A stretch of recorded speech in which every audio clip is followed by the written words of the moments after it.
Hi, ladies and gentlemen. This is Ms. Corcoran, and we're going to talk about Chapter 8, Photosynthesis. This discussion is only going to go up through the light reactions, and it's going to be kind of long, so you may want to do this in a couple of sittings. First of all, you know that photosynthesis is the process that converts solar energy into chemical energy. An autotroph is also called a producer, and that is an individual that can undergo the process of typically photosynthesis and make their own food. A heterotroph, on the other hand, is a consumer, and they must obtain their material from a different source. These are example pictures of all sorts of organisms that can undergo photosynthesis. So here's the first new idea. If it's been a while since you've had chemistry, this is going to be a review, but you need to bring it back from the back of your brain and dust it off to the front. If you haven't had this yet in chemistry, listen up. The idea of redox, or reduction and oxidation. It is sort of a universal law that as something gets oxidized, which means freed of an electron, that electron doesn't just hang out willy-nilly in the universe. That electron has to land somewhere.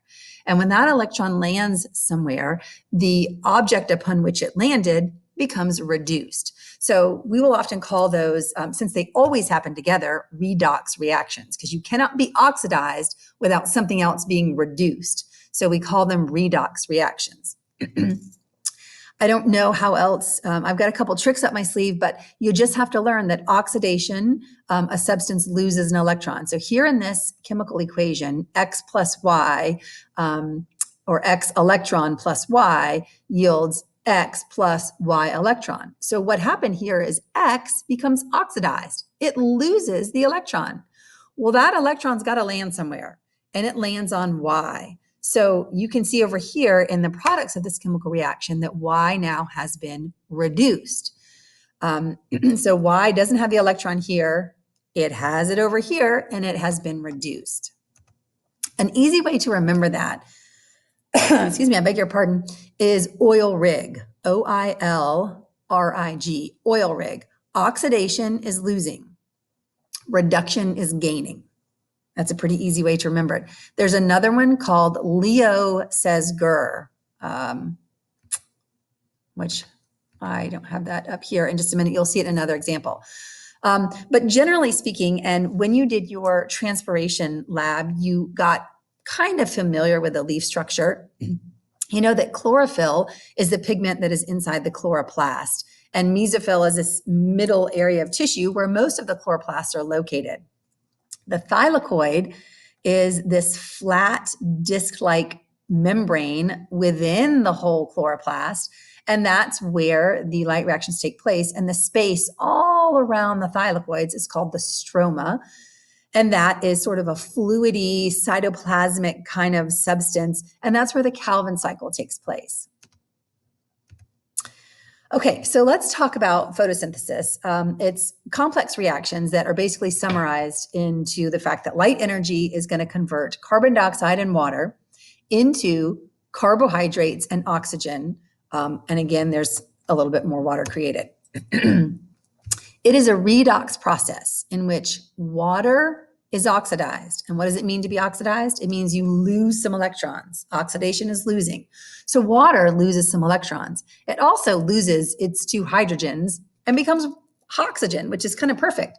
Carbon dioxide gains those electrons. It also gains some hydrogens, and it becomes a carbohydrate, and it becomes reduced. Photosynthesis is an endergonic, anabolic process. You remember these words from a couple of units ago.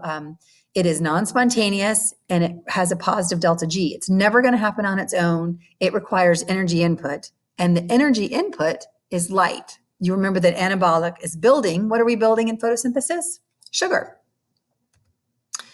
Okay, here's an example of the equation of photosynthesis. Carbon dioxide plus water is going to yield sugar, a carbohydrate, plus oxygen.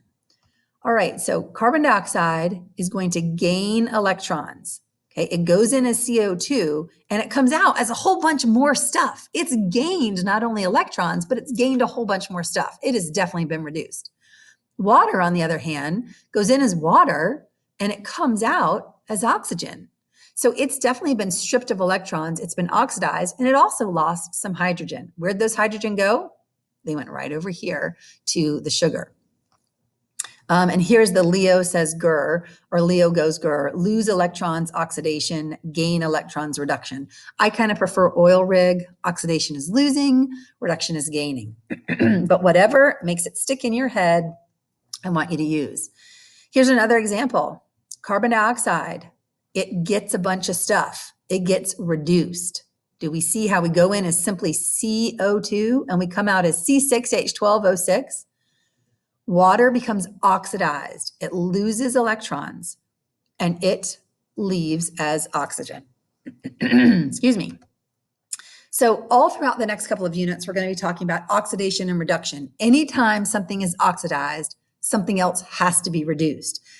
We can look at it overall in the big picture, oxidation and reduction, but know that there are teeny tiny steps where something's oxidized, something's reduced, something's oxidized, something's reduced, something's oxidized, something reduced, in order to get to our final reduced product and our final oxidized product. There's a whole lot of oxidation and reduction going on in between.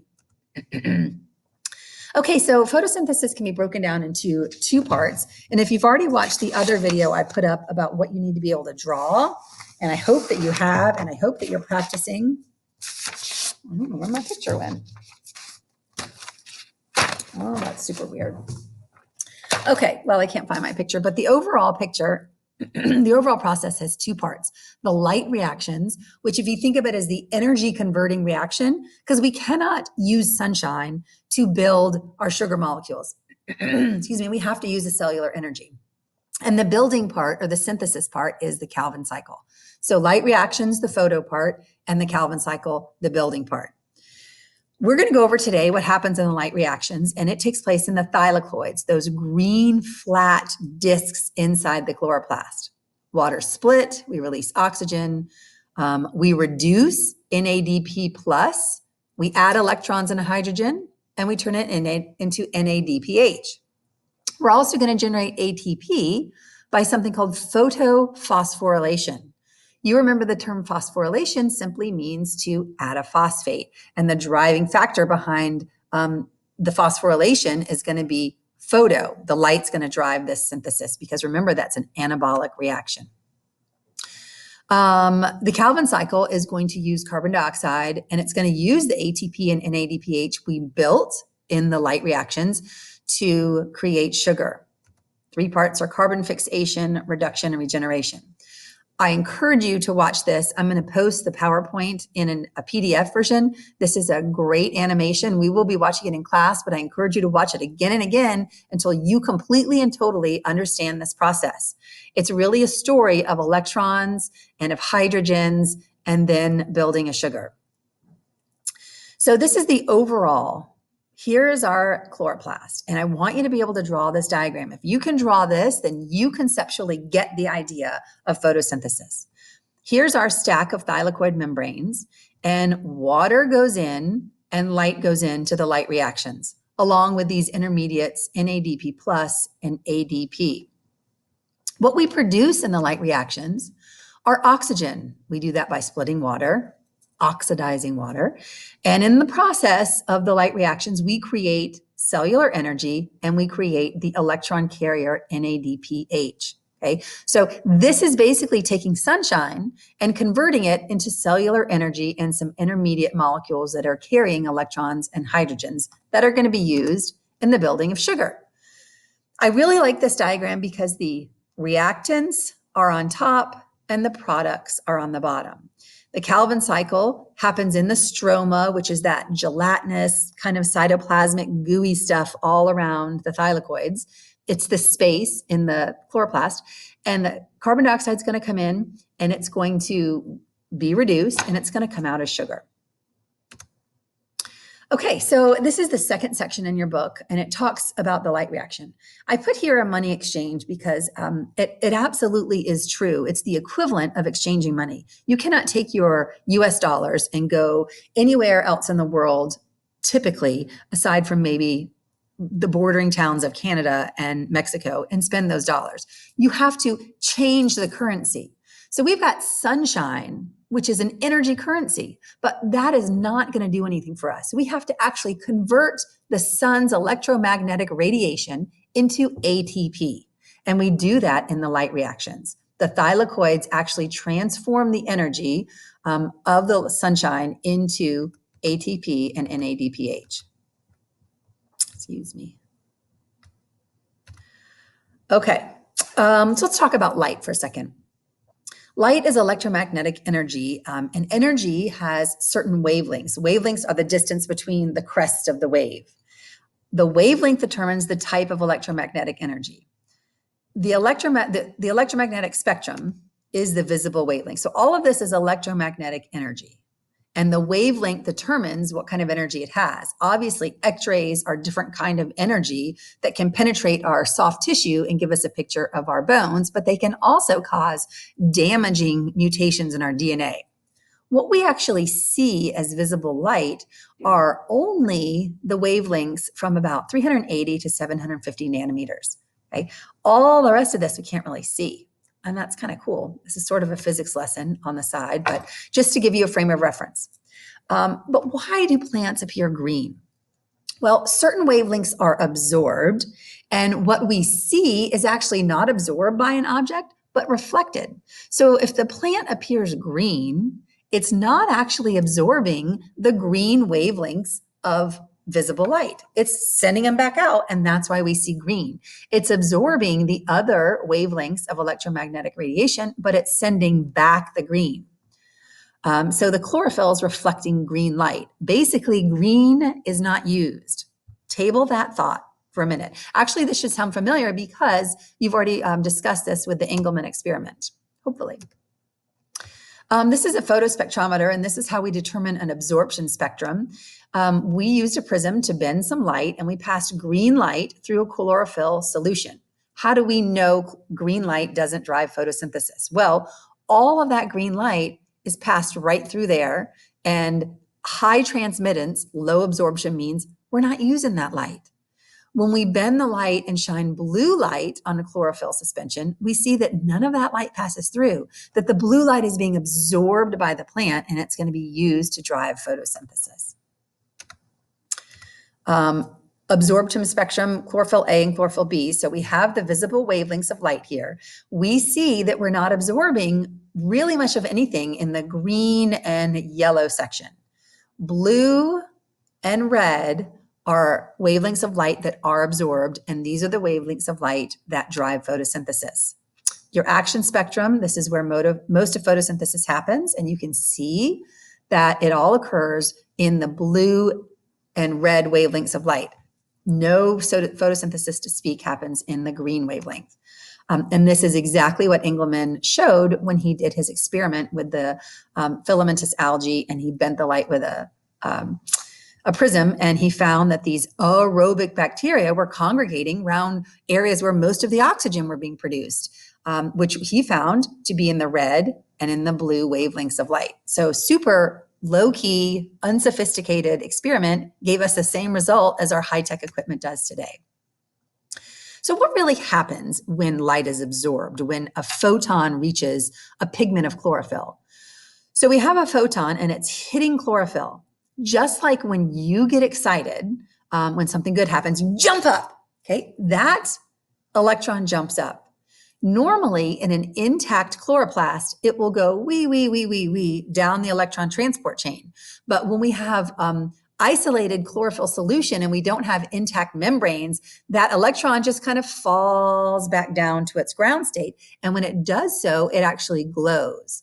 So that's what we have here. We have a chloroplast solution or a chlorophyll solution. We don't have intact membranes because the membrane is where the ETC is. And if there's no electron transport chain to go wee down the ETC, then the electron's just going to fall back down and sort of emit this phosphorescence. Okay, so let's talk about photosystems. There are two photosystems in the thylakoid. I like the big picture. It's easier to see. This is, if this continued, you would see this would be like a pillow or a thylakoid, like flat membranous sac. And the proteins are suspended in the phospholipid bilayer, okay, just like in our cell membrane protein. They're suspended there. So they're membrane proteins. A photosystem is just a protein complex in the membrane that has chlorophyll that absorbs sunlight. Fantastic and super easy. There are also other proteins in the membranes that act as enzymes or electron carriers. So this right here would be considered the cytochrome complex, or we'll just call it the ETC. This is a photosystem. This is a photosystem. When looking at it from left to right, it goes photosystem 2 to photosystem 1.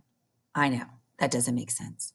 But photosystem 1 was discovered first and named appropriately photosystem 1. A little bit later, scientists discovered photosystem 2. But the electrons actually travel from photosystem 2 down to photosystem 1. So it's a little bit backwards. You just got to stick that in your head. So our photosystems are what absorb the light. They have the chlorophyll pigment. And when those pigments get excited, their electron jumps up, okay?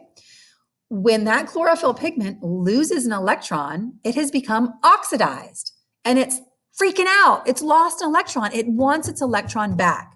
Well, that electron has jumped up and it's going way over to PS1. It's never going to get that electron back, but we can replace it with an electron if we split a water molecule. And so photolysis is the splitting of water, and it's done so that we can actually replace a lost electron from the photosystem right here. When we do that, we create oxygen gas, the most useless byproduct in the world, by splitting water here at photosystem 2. So water splits, and when we do that, we also have some hydrogen ions that are created. And remember, if we're going to draw this, and hopefully you'll draw it time and again, we're going to create basically a pillow that's stuffed, chock full, not of stuffing, but of hydrogen ions. And some of those come from splitting water. So light struck the photosystem, the electron jumped up. It's going to travel through the electron transport chain through these 3 membrane proteins, okay?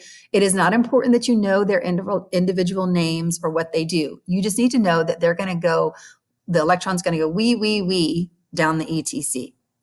As it does that, it's going from high level of energy to low level of energy. It's releasing energy. We're going to use that energy to power the active transport of hydrogen ions into the thylakoid space. Remember, we're stuffing it full of hydrogen ions, okay? At the same time that light strikes PS2, light is also striking PS1, and it's getting excited and the electron jumps up. Well, my goodness gracious, this has been oxidized too. This has been reduced, okay? That was oxidized, that was reduced, and then it became oxidized when the electron moved here, which that became reduced. That became oxidized, and then that was reduced as the electron moved. That became oxidized, and then that was reduced when the electron moved. This was oxidized when the light caused the electron to jump up. So this becomes oxidized, and then boom, photosystem 1 can be reduced, and we can replace that lost electron. Meanwhile, the electron that had jumped up is going to land over here on NADP reductase, and it's going to reduce NADP plus. It's going to give it the electron, so we're going to reduce that, and it's going to grab a hydrogen for good measure, and we're going to create NADPH. So do you see how it was oxidize, reduce, oxidize, reduce, oxidize, reduce, oxidize, reduce? So it's a series of oxidation and reduction reactions, but it's the story of the electron.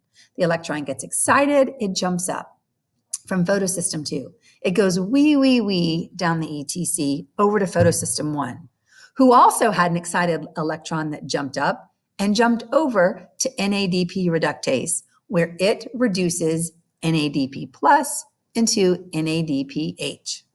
That's fantastic. That's the story of the electron. Well, Ms. Corcoran, what about the hydrogens? Well, as those electrons are going wee down the ETC, we are actively transporting hydrogen ions into the inner membrane space here, or to the thylakoid space of this thylakoid membrane.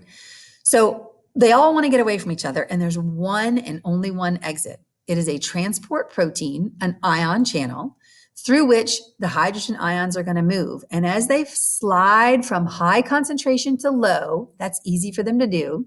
They go from high energy to lower energy. They're going to rotate the knob head of this protein called ATP synthase, where we're going to phosphorylate it by slapping a phosphate on, and in doing so, create ATP. Just fantastic. So now we have our two products, NADPH and ATP, that are going to go to the Calvin cycle. All right, so photosystem 1, photosystem 2, you don't really need to know the wavelengths of light they absorb.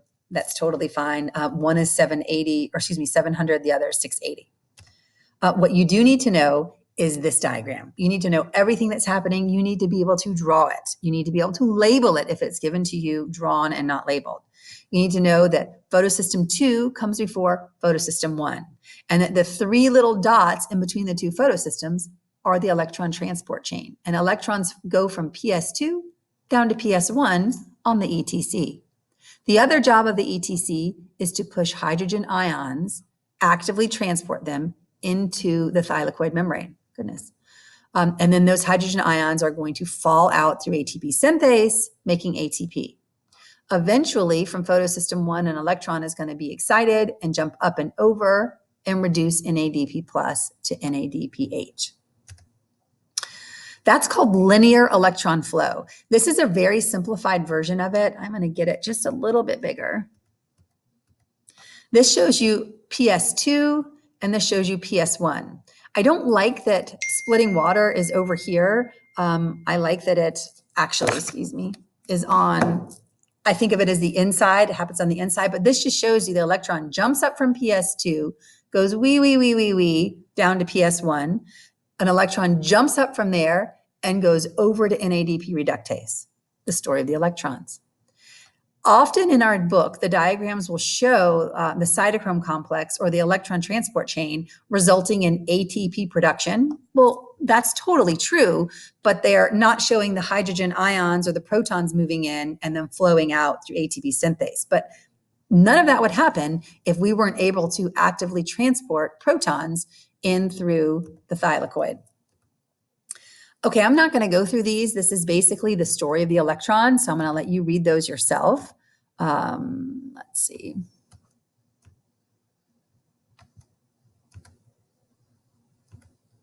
Okay, here's your linear electron flow. Electrons, sunlight hits the chlorophyll, the electron jumps up, goes wee down the ETC and reduces this vacant spot because an electron jumped up and it's jumped over to NADP plus and made it NADPH. That's your linear electron flow. You can also represent this kind of flow in a sort of a mechanical picture where the electron jumps up, the photon's making the electron jump up, it's going to roll down the ETC. The photon also makes an electron jump up here, and it's going to land over on NADPH. And we also know that the action of the electrons going down the ETC drive the active transport of protons, which ultimately fall through ATP synthase and make ATP. Okay, here's a concept that's not in your book anymore, but it is something called cyclic electron flow. We just looked at linear electron flow, so let's look at cyclic electron flow. This is PS2. The normal flow is PS2, they jump up, they go wee down to PS1, they jump up and over to NADP reductase. Well, in cyclic electron flow, what happens is the energy or the electron jumps up, goes wee, jumps up, and then goes skirt. I want to go down the ETC again. Wee, jump up, skirt. Wee, jump up, skirt. Wee. Every time electrons go down the ETC, we are pushing more and more protons or hydrogen atoms into that. We're stuffing that pillow. It's getting thicker and thicker. The more hydrogen ions we have, the more ATP we can make. So the product or the byproduct of cyclic electron flow would be more ATP. Are we going to be making NADPH? No. To make NADPH, you have to go up, down, up, and over. But if our electrons are going up, down, up, skirt, wee, skirt, wee, they're not making NADPH. They are driving more proton flow, active transport of proton into the membrane space, and it's going to flow out through ATP synthase, making more ATP. Okay, so the process produces no NADPH or no oxygen, but it does make ATP. Okay, so ATP could be one of the factors that drives electron flow. Maybe if for some reason the organelle needs more ATP, it's going to initiate cyclic electron flow. But generally speaking, electron flow is linear. PS1, ETC, PS2, NADPH. But be aware that there is something called cyclic electron flow. Okay, I think, so you got it. We split water, photolysis, and in doing that, we create oxygen gas. We also add more hydrogens or protons to the thylakoid space. We're also changing light energy into ATP and NADPH, which are going to be used in the Calvin cycle. And I think, okay, this is your summary. I cannot overestimate or overstress how important your knowledge of this diagram is. Think of it as a story. The story of the electrons. Up, up, and over. PS2, ETC, PS1, and NADPH. It's also the story of protons. They're flowing through the ETC. As the electrons go down the ETC, they're actively transported into the thylakoid space. So we have a concentration gradient where they want to get away from each other, and in doing so, they flow out through ATP synthase and create ATP. And that's it. That's a light reaction. All of that basically just converted the electromagnetic energy of sunlight into ATP cellular energy and a wonderful electron carrier called NADPH. Okay, I'm going to stop there. Let me know if you have any questions. I encourage you to rewatch it, watch what portions you need, but draw the thylakoid and all of the membrane proteins and the electrons and the hydrogens. If you can do that completely and competently, then you absolutely know this stuff.